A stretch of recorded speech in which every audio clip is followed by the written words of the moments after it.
What a difference a week makes. The foliage on the drive up was spectacular, and as I stepped out of the car at the property, 35 degrees. My first task is always to, well, you know, unload. Oh, nuts. Took a corner too fast. Set up the hose, turn on the power. Everything's pretty cold, so it's rather stiff and rigid, but it'll warm up in the day. We'll get into the 40s today, but not much higher. I brought a lot of trees up today. I bought some lumber up today. And we are ready to make the gate for the fence. The fence is still up and looks relatively good upon first inspection. And I've already worked up a sweat where I had to take off some of my clothes. Otherwise, I will just be, you know, dripping wet all day.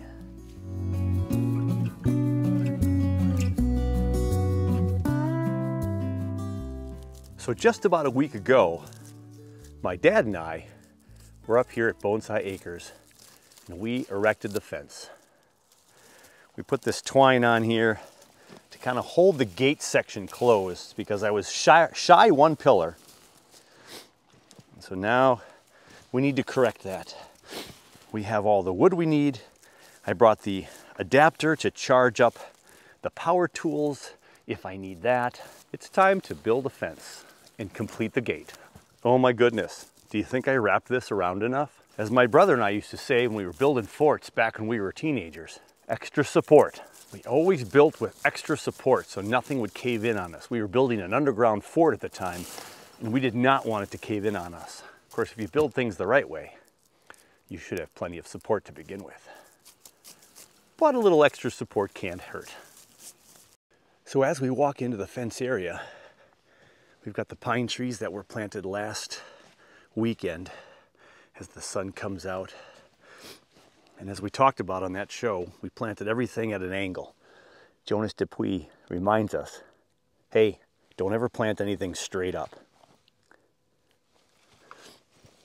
That one's close to straight up. Everything's looking good. We've got some white pines, we've got some red pines. We even have a couple of arborvitaes that we will hope grow tall, and we'll cut them up and make some imitation hinokis. And there's also, of course, a couple of the poplar trees that were in here before we put the fence up. So we got a couple of poplars right here and here and here. Yeah, let's get the water on the trees and we'll start that slow process. We'll see what the pressure's like. So let's see if there's any pressure. Oh yeah. Won't last very long.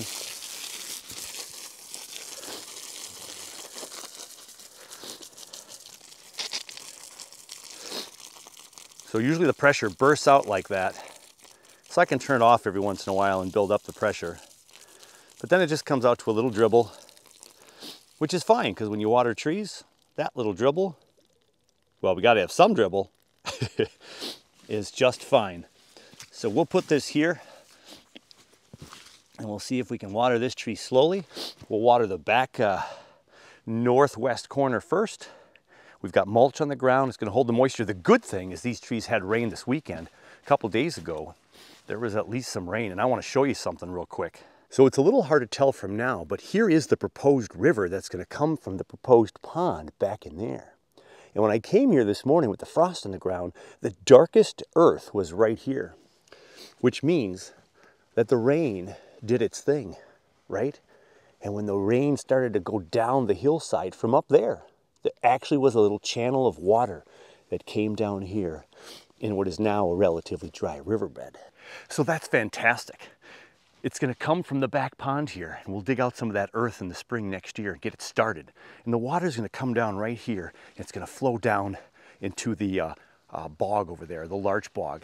And so this will be a nice little catchway of water, and I can see what I can do with it in time in the future. And then the question was where to put the bridge. And so we're going to put the bridge right here, right in the center, where the gate's going to be right here after today. We'll put a nice little low-level bridge that has a nice ramp for wheelbarrows and such to get through into the trees in this section. And this is only going to be one of about probably 2 or probably 3 sections of trees that we will have before too long. Now to think about a few things, take some measurements, and dig a few holes. The 2 holes I had to dig for the buckets are complete, relatively level. It's going to go from here to there. And as I try to take a couple pieces off of the support system, my drill didn't work. So last time I was here with my dad, the drill conked out. I thought it was just battery issues. 2 full batteries again, and I have one charging up at the shed right now, and the newest battery fresh from the wall last night. It's going to die. Wait, press it. Oh my gosh, I am not going to complete this fence with nails, but let's go to town and see if Ace Hardware is open. Okay, so we are here in town. Took me 20 minutes to get to Ace Hardware. Let's head in and see if we can find ourselves a new drill. Success at the Ace Hardware store. I got the exact same drill I've had, which I really loved, and guess what? It was on sale, 40 bucks off. So it was a good day for it to break down. Now, it's never usually good to have things break down, and we never like to spend money, right? But 40 bucks off, 2 new bits, I'm all right. Let's get back to work. As much of a bummer it was to go into town and waste about 45 minutes to an hour, the drive today, absolutely stunning because we are in about the peak of fall color. Some trees have no leaves, some leaves have all the color in their glory. The sun is in and out of the clouds today, and the drive, well, it's worthy of a second look.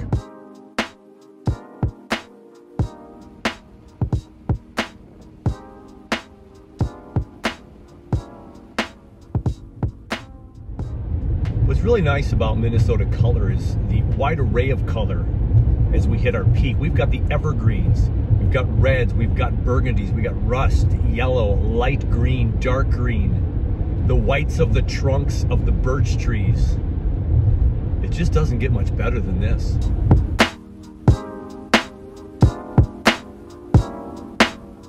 Sometimes we do have to stop and smell the roses or fall leaves. And this did force me to take a little break a couple hours in.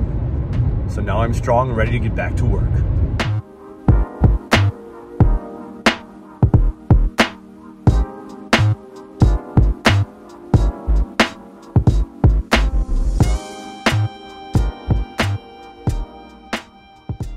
And look, comes with a handy dandy carrying case.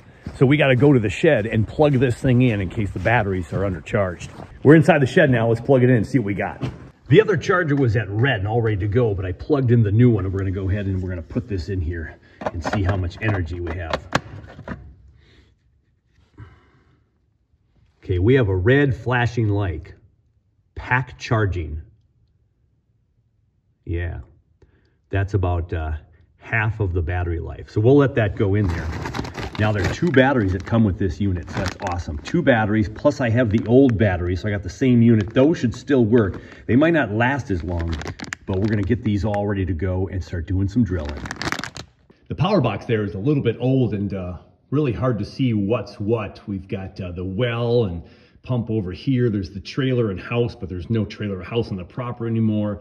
I got this one to work with the OD button, and then I just got that one working down over there with that outlet there. So we do have power. So while those are charging up, let's go back down to the fence, measure things up, make sure everything's where we need it to be. And by the time we do all that, we probably will have half power on 2 of these batteries. And also the other batteries should be full. So maybe we can get some drilling going on. Old. New.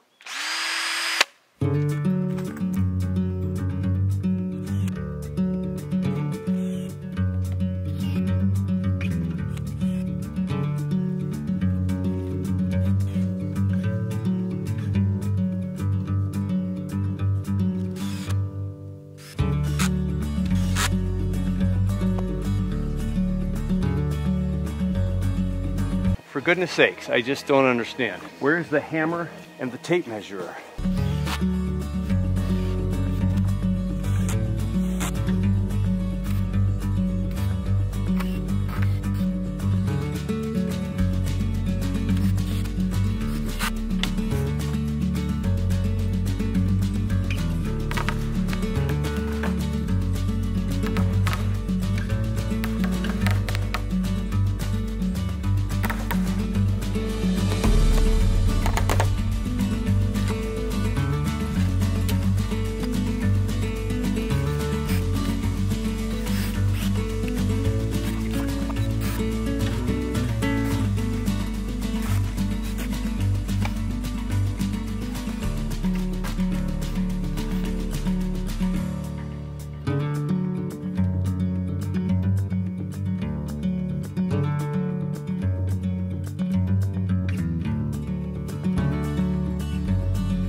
was able to put up the right side and left side to finish up the fencing around and left a big old gate area.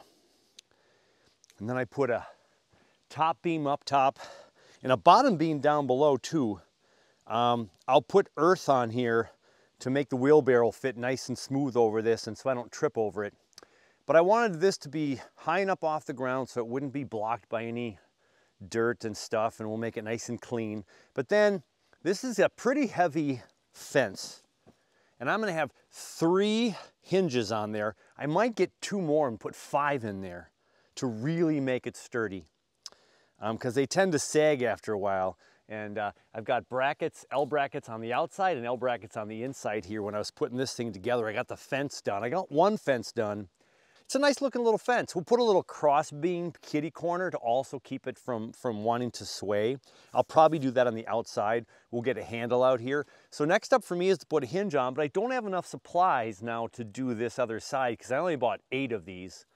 I got some cross beams up top here to provide a little bit of that stabilization of the fencing. I'll probably put 2 in those corners as well. And I even considered I might now add a center post in the center of the trees. And these are 8-foot posts, so I could put a cross beam from there to there and there to there, 12 footers right here like I have on the ground here. And that would keep those from going out, and I can put one from here to there. And that keeps the fence from wanting to kind of cave in on itself because it is a little wobbly so far.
Well, there we have the fence, about 95% complete.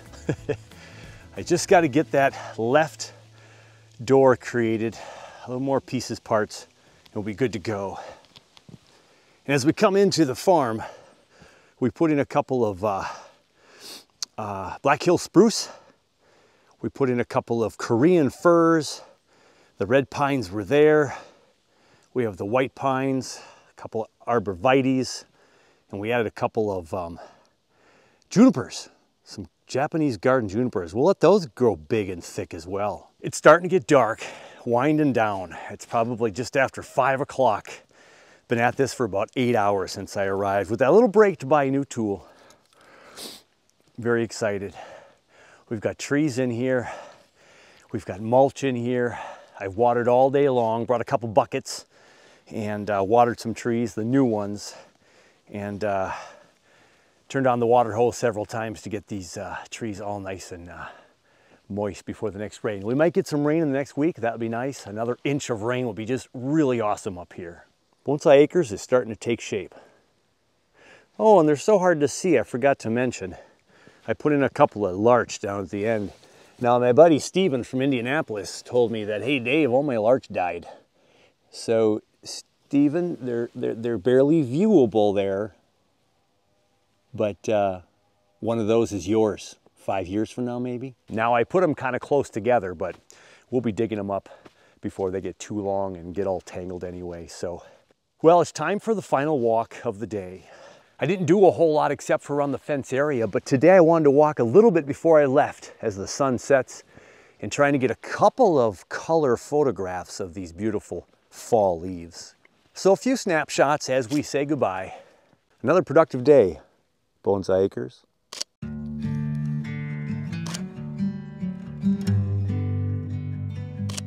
Toby's coming back from upstate New York, so the next time I come up here, perhaps it'll be with Toby.